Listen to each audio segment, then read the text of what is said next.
Hi, என்னோட பேர் முத்து சோலைப்பன். இன்றைக்கி ஒரு டிஃப்ரெண்ட் 2 டைப்ஸ் ஆஃப் ரிஸ்க்கை பற்றி பார்க்க போகிறோம். ஸ்டாக்கில் இன்வெஸ்ட் பண்ணுறதுனால வரக்கூடிய ரிஸ்க் அது என்னென்னு பார்த்தீங்கன்னா டிடெக்ஷன் ரிஸ்க்கு, ரெண்டாவது லெஜிஸ்லேட்டிவ் ரிஸ்க். ஸோ இந்த டிடெக்ஷன் ரிஸ்க்னால் என்ன? இப்போ ஆடிட்டிங் கம்பெனிஸை இல்லை ரெகுலேட்டரி அத்தாரிட்டிஸ் இருக்காங்களா, அவங்க இல்லை மற்ற டிஃப்ரெண்ட் டைப்ஸ் ஆஃப் அத்தாரிட்டிஸ் இருக்காங்களே, அவங்களாம் ஒரு கம்பெனியில் ஒரு ப்ராப்ளம் இல்லை ஒரு மிஸ்ஹேண்ட்லிங்கு, ஒரு ப்ராப்பரான விஷயங்கள் ஒழுங்காக பண்ணலை, கம்ப்ளைண்ட்ஸாக இல்லை அப்படிங்கும்போது அதை கண்டுபிடிக்கிறதுக்கு தவறிட்டாங்க, ரொம்ப லேட்டாக தான் கண்டுபிடிச்சாங்க அப்படின்னா அது பெரிய ரிஸ்க் ஆயிரும். இது எப்படி சொல்கிறதுனா, ஃபார் எக்ஸாம்பிள் இப்போ சத்யம் சாஃப்ட்வேர் இருக்காங்கன்னு வச்சுக்கோங்களேன். அவங்க கமிட் பண்ண ஃப்ராட் என்னென்னா, அந்த ஓனரே பார்த்திங்கன்னா அவங்களோட அந்த கம்பெனியோட ஃபண்ட்ஸை மிஸ்ஹேண்டில் பண்ணாங்க, தப்பான கணக்கு காமிச்சாங்க அவங்களோட ஷேர் ப்ரைஸ் பூஸ்ட் ஆகிறதுக்காக.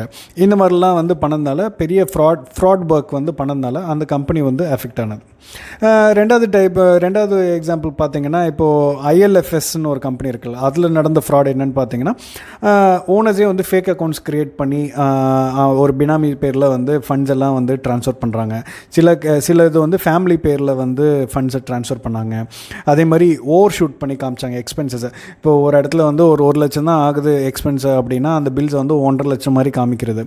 அதே மாதிரி ஓவர் இன்வாய்ஸிங், வெண்டர்ஸுக்கிட்டேருந்து வாங்கின பொருளுக்கு இப்போ ஒரு 2 லட்சம் தான் ஆகும்னா அது 3 லட்சம் பில் போட்டு வாங்கி அந்த மாதிரி இது பண்ணுறது. ஸோ இந்த மாதிரிலாம் நிறையா ப்ராப்ளம் க்ரியேட் பண்ணலை. இதெல்லாம் மூடி மறைக்கலை, அந்த ஃப்ராட் எக்ஸ்போஸ் ஆகலை தான் இந்த டிடெக்ஷன் ரிஸ்க்னு சொல்கிறோம். இப்போ லேட்டஸ்ட்டாக நடந்தது பார்த்திங்கன்னா, இந்த Nirav Modi and Punjab national bank இருந்த ஃப்ராடு. அதில் என்ன நடந்துச்சுன்னு பார்த்தீங்கன்னா, இந்த எல்சி இருக்கு இல்லையா, எல்சி பார்த்திங்கன்னா எடுத்திருக்காங்க பேங்க்லேருந்து, நிறைய எல்சி எடுத்திருக்காங்க.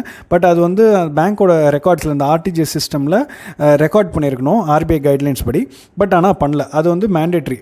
அது பேங்க் ஸ்டாஃபோட ஜூனியர் லெவல் பேங்க் ஸ்டாஃப்ஸோட ஒரு டைஅப்பில் இந்த மாதிரி பண்ணியிருக்காங்க. இது ஒரு பெரிய ஃப்ராட்.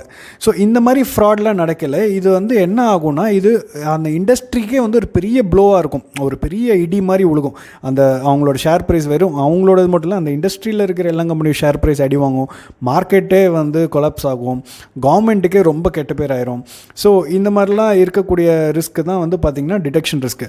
கரெக்டான டைமில் அதை ஐடென்டிஃபை பண்ணாமல் அது விட்டோன்னே ஒரு நாள் பெரிய பூகம்பம் மாதிரி வெடிக்கையில் ஒன்றுமே நிற்காது, என்டையர் நம்ம போட்ட பணம் எல்லாமே வாஷ் அவுட் ஆகிடும். ஸோ இதை பற்றி நம்ம தெரிஞ்சு வச்சுக்கணும். எந்த புத்துக்குள்ளே எந்த பாம்பு இருக்குன்னு எப்போவுமே நம்மளுக்கு தெரியாது. பட் ஆனால் நம்ம அது கேர்ஃபுல்லாக இருந்துக்கணும். And second legislative risk.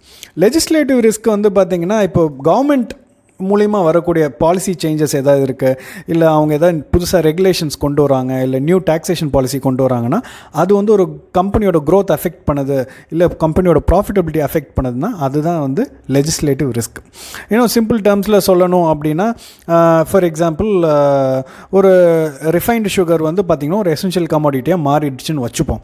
So அப்படி மாறிடுச்சு அப்படின்னா கவர்மெண்ட் என்ன பண்ணுறாங்க, அவங்க ஒரு நல்ல பாப்புலாரிட்டியாக வரத்துக்காக ஃபார் எக்ஸாம்பிள் அவங்க சுகரை எசென்ஷியல் கமாடிட்டி நீங்கள் இந்த ரேட்டில் தான் விற்கணும், எக்ஸ் ப்ரைஸ் சொல்லி இந்த ரேட்டில் தான் எல்லா கம்பெனியும் விற்கணும் அப்படின்னு சொல்லிட்டாங்கன்னா, அப்போது அந்த கம்பெனிக்கு பார்த்திங்கன்னா ஆட்டோமேட்டிக்காக ப்ராஃபிட்டபிலிட்டி ரொம்ப குறைஞ்சி போயிடும். ஏன்னா காஸ்ட் ப்ரைஸுக்கும் செல்லிங் ப்ரைஸுக்கும் பார்த்திங்கன்னா கேப் ரொம்ப கம்மியாக இருந்தால் அவங்களால பெரிய அளவில் ப்ராஃபிட்டபிலிட்டி சம்பாதிக்க முடியாது.